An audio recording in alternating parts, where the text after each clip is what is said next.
What is up, everybody? Welcome into the Green Zone for NFL Week 4 and college football Week 5. I'm not going to take up all of your time. We're just going to jump right into the action this week as we have a 9:30 game in Dublin, Ireland tomorrow between the Vikings and the Steelers. The Vikings are a 2.5-point favorite with the over-under at 41.5. Personally, I have no play in this one. Aaron Rodgers has been a little bit of Jekyll and Hyde so far for the Steelers offense. And then Carson Wentz only made one start last week, but that was against the worst secondary in the NFL, which is the Cincinnati Bengals. Not a lot of data to go off of. This is just stone cold stay away from me here in the Viking Steelers. Next up is the Eagles at the Buccaneers. The Eagles are a 3.5-point favorite with the over under at 43.5. I love the Eagles in this spot. All you've heard all week now is how the Eagles can't win in Tampa. It's been a house of horrors for them down there.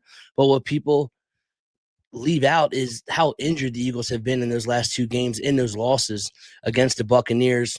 They have lost two in a row, but they were missing A.J. Brown in both of the losses. And then in the last loss last season, they were missing A.J. Brown, Devontae Smith, and an offensive lineman.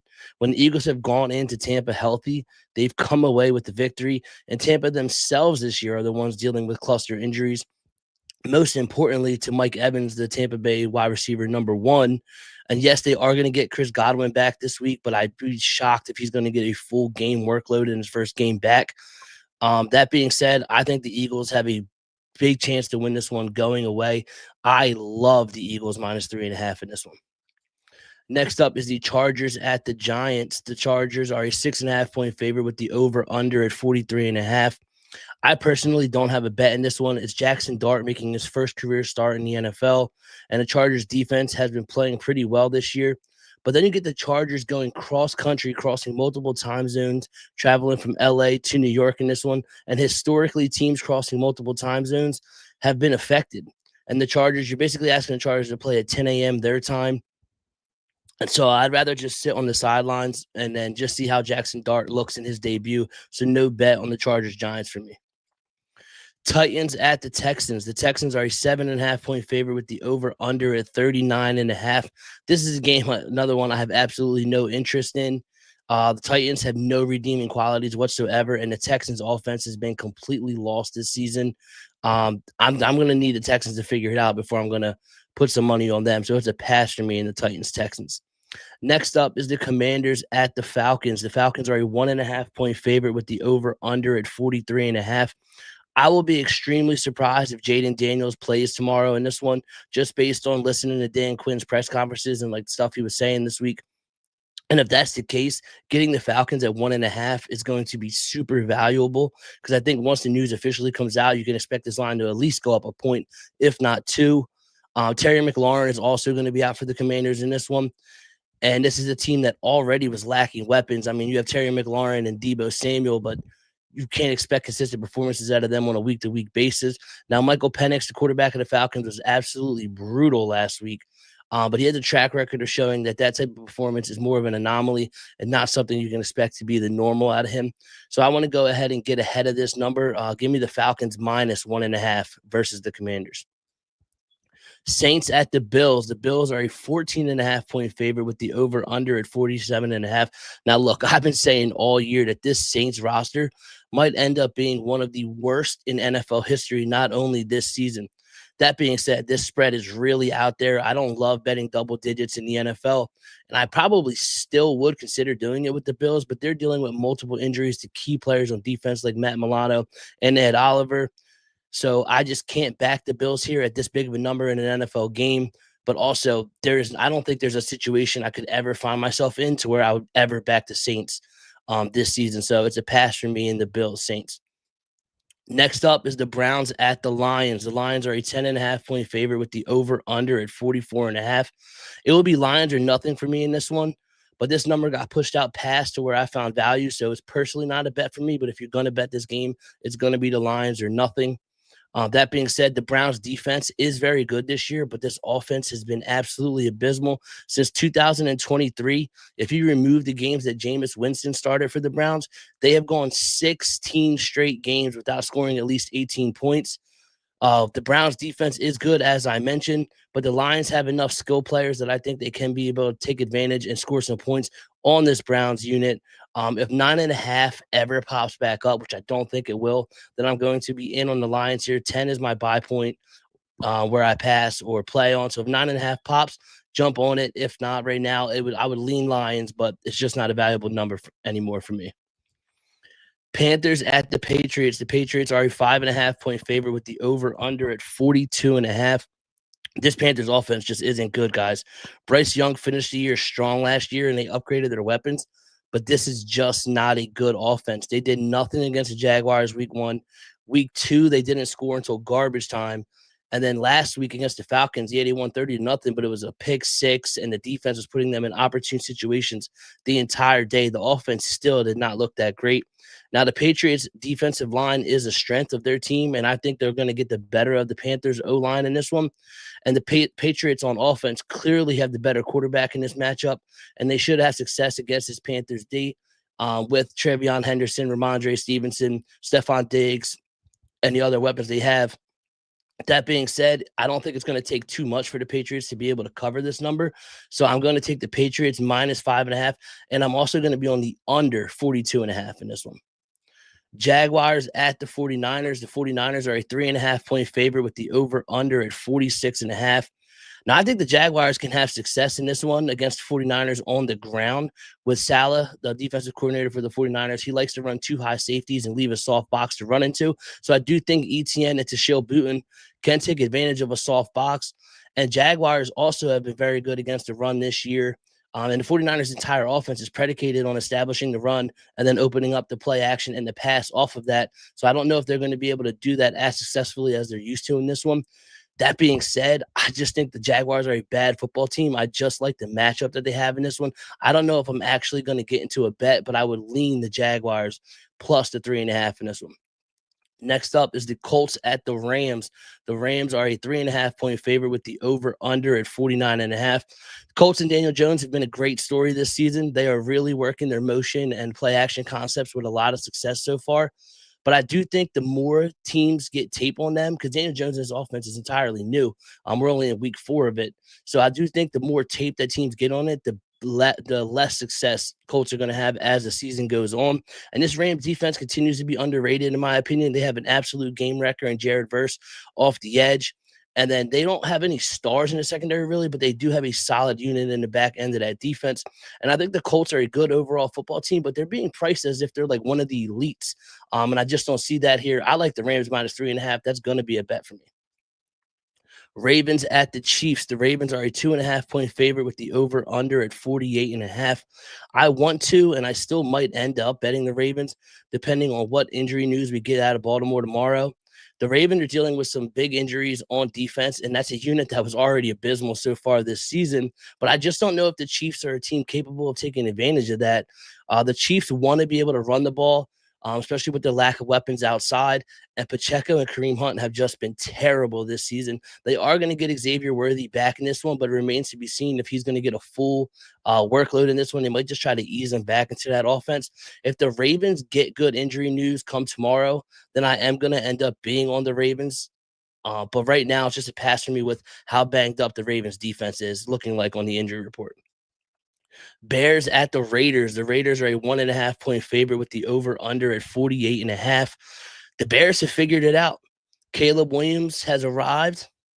Nah, they just played the Cowboys last week. Everyone has torched his Cowboys defense this year, and I'm not expecting another performance like that from Caleb this week. The Bears are also dealing with cluster injuries on defense.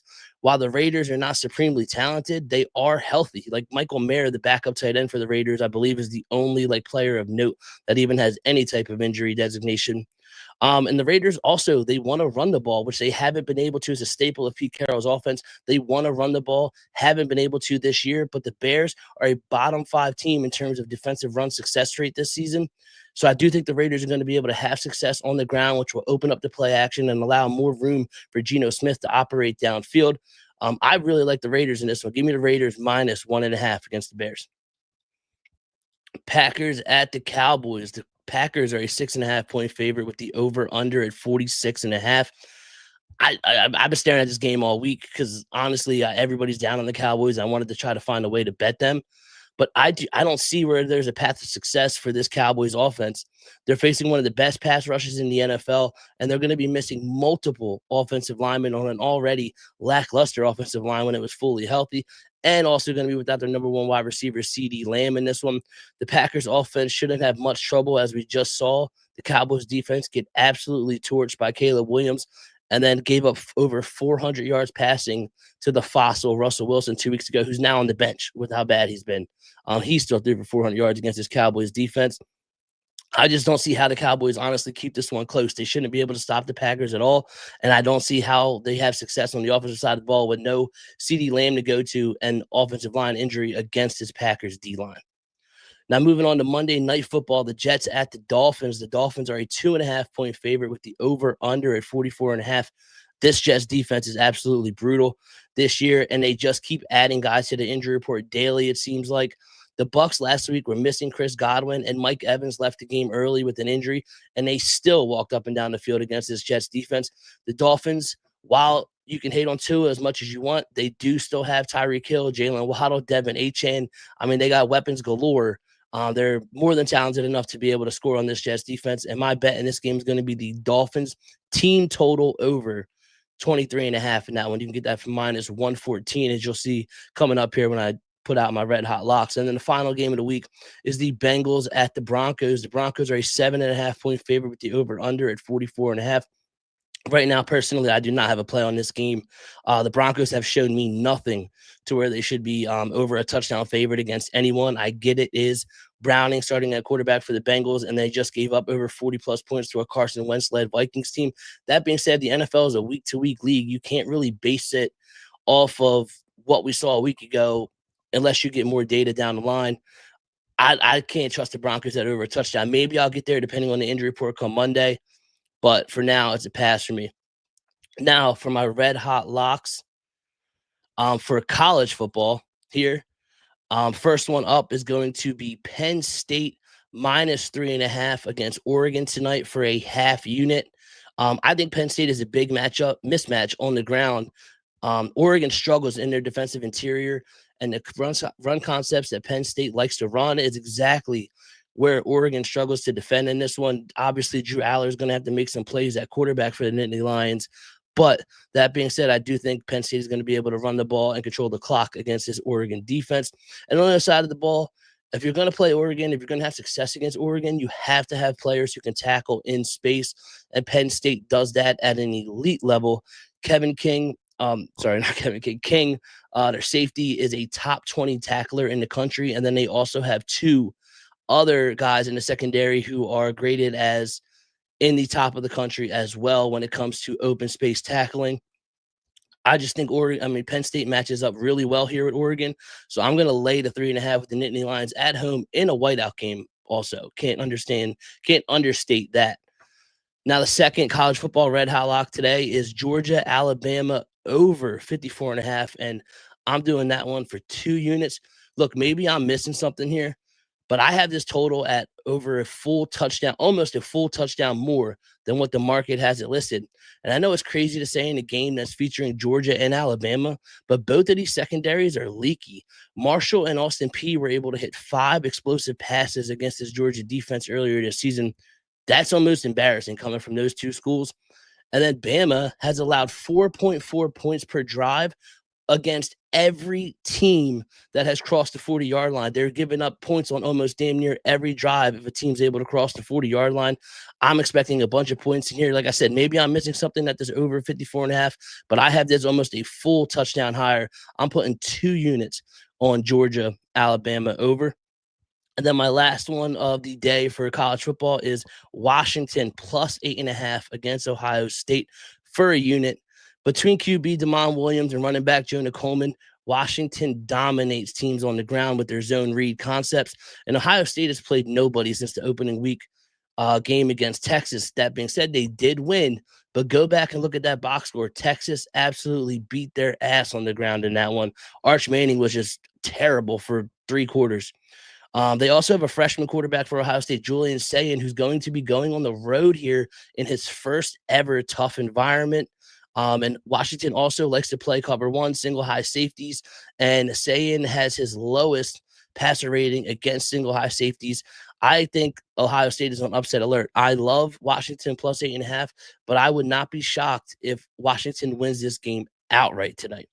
So to recap the college football red hot locks of the day: Penn State minus 3.5 against Oregon, Georgia, Alabama over 54.5 for 2 units, and then Washington plus 8.5 versus Ohio State for a full unit. Now moving on to my NFL red hot locks of the day for tomorrow and also Monday, since my first time this year that I have a bet on the Monday night game while I'm doing the show. That being said, the red hot locks are Eagles minus 3.5 versus the Buccaneers for 2.5 units. The Falcons minus 1.5 for 1 unit.